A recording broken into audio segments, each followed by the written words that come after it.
জেঠিমনির অবস্থা কিন্তু ভালো নেই, এক্ষুনি হসপিটালে নিয়ে যেতে হবে। ওনার হার্টের 4টে আর্টারিতেই ব্লকেজ আছে, ইমিডিয়েটলি সার্জারি করাতে হবে, নইলে যে কোনো সময় হার্ট অ্যাটাক হতে পারে। আচ্ছা, বলছিলাম যে কত খরচা পড়বে? সেটা আপনারা হেল্প ডেস্কে গিয়ে জেনে নেন। না মানে তাও আপনি বললে ভালো হতো, মানে টাকাটা জোগাড় করতে হবে তো। তা ধরুন 5 লাখের মতো।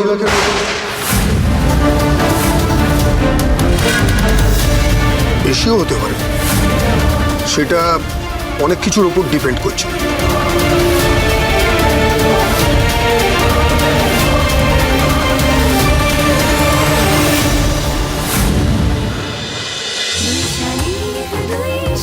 দুই শালিক সোম থেকে রবি প্রতিদিন বিকেল 5:30টায় স্টার জলসায় ও ডিজনি প্লাস হটস্টারে।